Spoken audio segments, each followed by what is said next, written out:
Graça e paz, queridos. Pastor França, trazendo mais um vídeo aqui no canal, e hoje nós estamos dando sequência à nossa jornada teológica, a teologia prática, a teologia do dia a dia.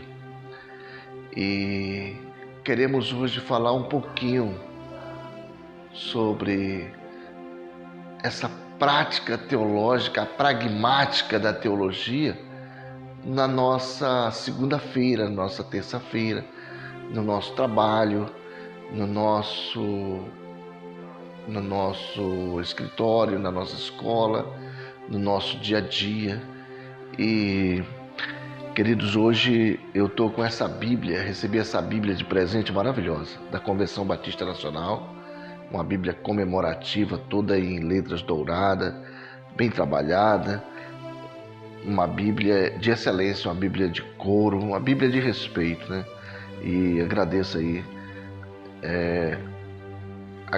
aí a Igreja Batista das Nações que me passou essa Bíblia aqui, e vamos fazer um bom uso dela.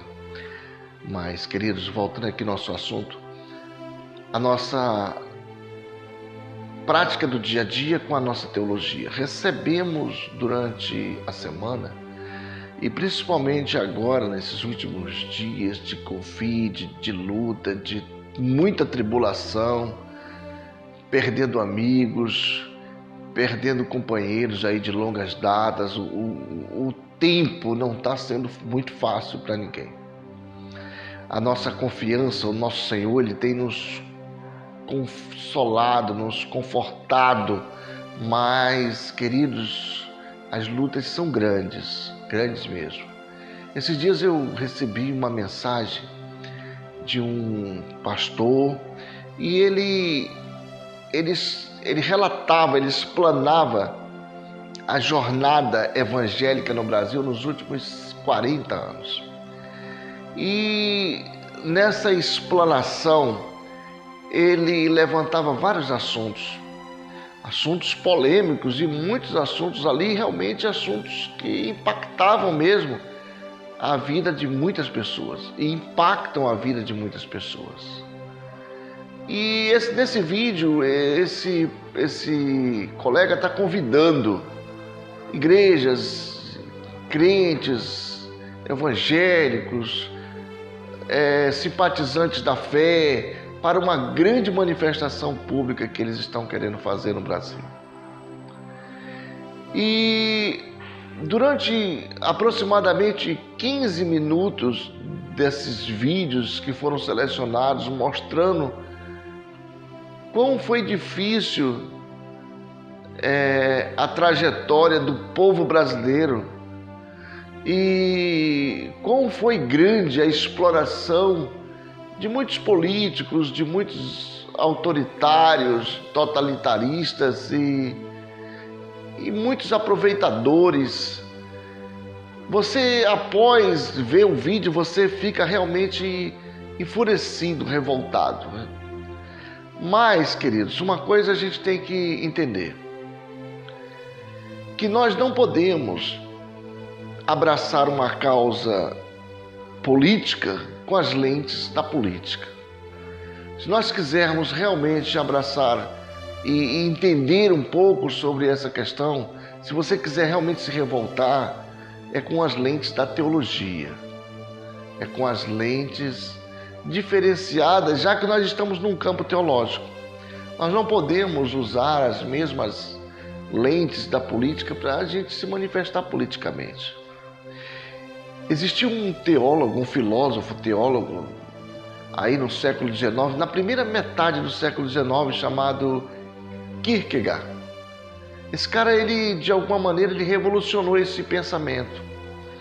Ele bateu de frente com as estruturas das instituições montadas. Ele desmontou uma estrutura que havia sido montada já desde aquele período. Então ele veio desmontando e relatando os pontos que ele entendia que aquilo não era conveniente para a vida de um cristão. Então ele vai mostrar para uma manada de cristãos, de evangélicos, de pessoas da mesma fé, que não se pode olhar com lupa a política, as coisas mundanas, com os olhos da política e com os olhos das coisas mundanas, mas sim com os olhos da teologia, queridos, da nossa existência. Kierkegaard vai mostrar para nós que nós devemos nos afastar da estrutura montada que nos coloca um atrás do outro como pessoas em filas caminhando para um precipício. E na realidade, a nossa finalidade, o nosso propósito de existência, ele está bem longe disso aí. O apóstolo Paulo vai escrever aos Efésios, lá no capítulo 6, que a nossa luta, queridos, ela não é contra a carne, não é contra sangue, mas ela é contra principados. Nossa luta não é contra seres humanos, mas a nossa luta é contra espíritos do mal que governam este mundo. São contra esses espíritos que nós devemos lutar.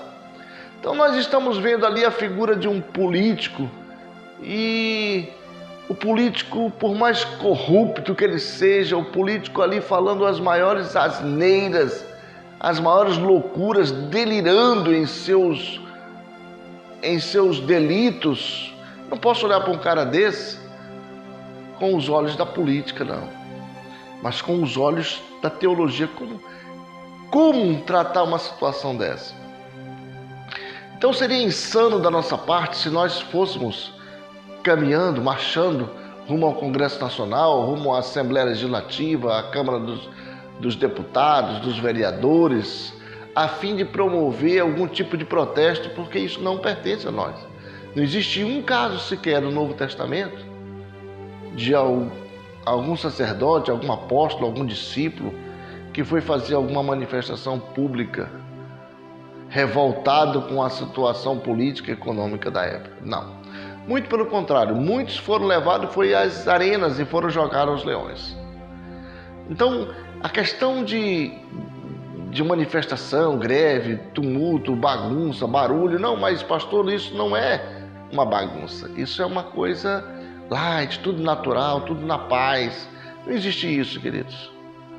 Não existe isso.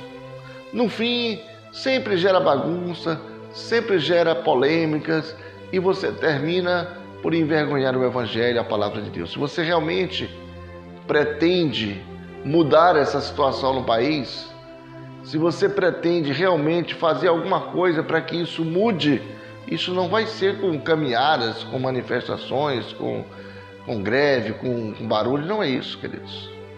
Isso será com as lentes da teologia. Você pode usar a teologia para isso. Você pode usar aí o conhecimento bíblico para isso. E qual é o conhecimento bíblico que nós aplicaríamos para essa situação? Dobrar os joelhos, querido. Dobrar os nossos joelhos. Porque se a Bíblia diz que a nossa luta não é contra o político, o ser humano, mas sim contra o político espiritual, contra as hortes malignas que governam esse mundo, então é com elas que a gente tem que lutar. E para se lutar com o espírito, não precisa de bala, de pau, de revólver, de bala de borracha, não precisa disso, querido. Preciso de oração. Então, quando a oração ela entra em ação, quando nós oramos, quando nós clamamos a Deus, e se nós cremos realmente nesse Deus Todo-Poderoso, a nossa fé, ela vai ser honrada, queridos. A nossa fé vai ser honrada. Se foi assim com os povos do passado, e o Senhor, Ele é um Deus que Ele não muda, é o mesmo ontem, hoje e será para sempre, Ele vai agir ao nosso favor. O que nós precisamos? Precisamos dobrar os joelhos, orar, clamar ao Senhor. Clamar ao Senhor. Não adianta ir lá fazer manifestação, greve, quebrar o Congresso, se envolver em baderna, Porque isso não vai resolver o problema, isso vai piorar o problema. Isso vai piorar o problema. Eu sempre disse e continuo dizendo que o ser humano, que ele é inteligente, seja ele o professor, o policial, quem quer que seja, o funcionário da fábrica, se ele quer fazer uma greve, a melhor greve não é aquela que ele fica lá fora com aquela faixa esticada de um lado para o outro, alguns gatos pingados por ali, segurando a faixa, ele o dia todo no sol, envergonhando a família dele, envergonhando a classe dele, né? A melhor greve que ele faz é ficar em casa. Fica tranquilo em casa. E olha que nós não estamos falando de ficar em casa por causa da Covid, não, queridos. Nós estamos falando, fica em casa. Já que tu não quer trabalhar, fica em casa. Se todos ficarem em casa, a greve está feita. Alguém vai ouvir o silêncio de vocês lá. Alguém vai ouvir o silêncio de vocês. O que dói, queridos? O que dói não é a agitação, é o silêncio. Esse dói, esse incomoda. Quando você despreza, isso incomoda. Alguém vai ouvir vocês. Não precisa ficar lá na frente agitando bandeira, jogando pedra, xingando um, xingando. Isso não vai resolver o problema, nunca resolveu. Nunca resolveu. O que vai resolver o problema é você se abster da situação. Abstenha-se da situação e alguém vai te ouvir. Da mesma forma, queridos, é a nossa situação política atual. Qual é a tua arma? Joelho no chão, oração. E eu tenho certeza que Deus vai ouvir o clamor desse povo. Se você agir assim, não na base do mande essa mensagem para quantas pessoas você... Não faça isso. Primeiro que você nem tem certeza daquilo ali. Ali foi alguns recortes montados e às vezes bem trabalhado por empresas produtoras de vídeo e vídeos que mexem com o teu emocional. Às vezes caiu na sua mão, você tem aquela tentação de querer passar para outra pessoa. Quanto de vídeos falsos a gente recebe todos os dias, não está escrito. Mas você tem que se controlar e não passar aquilo ali. Primeiro que você não é repórter, você não é um agente especial. E ainda que você seja um repórter, você tem que ver se a empresa vai te garantir um apoio em um processo futuro judicial. Você tem que se abster daquilo ali, analisar se aquilo ali tem fundamento. E se tiver fundamento, será que compensa eu passar isso para lá? Qual é o produto que isso vai me trazer de retorno para a nossa nação? Será que não seria melhor eu fazer um outro vídeo incentivando o meu irmão a orar, a clamar a Deus para que venha mudar essa situação? O que eu entendo, queridos? Que se você ainda usa a força do braço para resolver alguma coisa, é porque você não está convertido ainda. Principalmente contra uma potestade como é uma nação. Se você ainda usa a força física, a lei do bruto, para resolver o problema com uma potestade, com um principado, isso não é, você não está convertido e isso você está incorrendo num erro gravíssimo. Um erro que pode ser, inclusive, fatal. Você tem que se abster dessas coisas. Não dá para brincar com o profano se você não está preparado, se você não tem noção da coisa. Você tem que ter noção da peça que você está mexendo. Você tem que primeiro pedir misericórdia de Deus e muita graça para que Deus venha lhe dar, para que você possa estar clamando, para que haja uma mudança nesse regime que você não está concordando. Então, ao você receber uma mensagem, não passa lá para frente, não.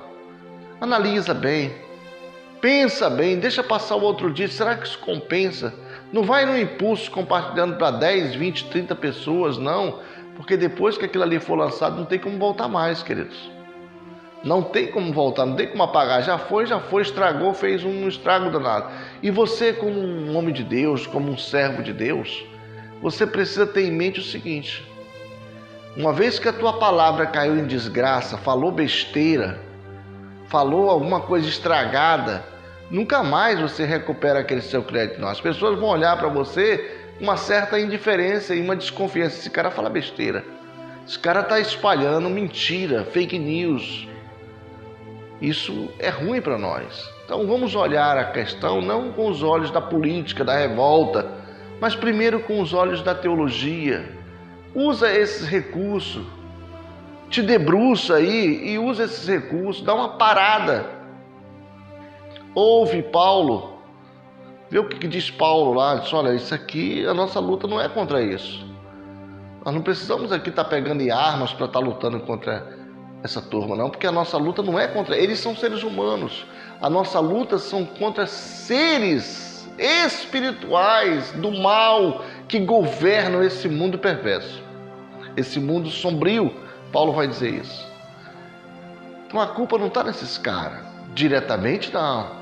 Primeiro nós temos que combater lá o valente. Jesus diz que quando você chega a adentrar a uma casa, você tem que primeiro amarrar o valente. Não adianta entrar sem amarrar o valente, que você pode sair dali num estado difícil, pior do que entrou. Então vamos usar a sabedoria, não vamos ficar repassando mensagem podre, mensagem fracassada. Primeiro que você não é, como eu disse, jornalista. Não tem porque você... E não vai ser você o primeiro a divulgar, dar o furo de reportagem, não. Já foi, se chegou até você, é porque já tem milhares de pessoas com aquela mensagem. Então dá uma acalmada no coração, reflete bastante, não mete o dedo ali, porque tu pode se complicar até com processos no futuro. Usa a inteligência, se abstém dessa situação, ora, clama ao Senhor, convoca pessoas, um exército de pessoas para orar. Eu tenho certeza, queridos, que vai acontecer uma mudança tremenda nesse Brasil. Que Deus te abençoe e te guarde em nome de Jesus. Amém.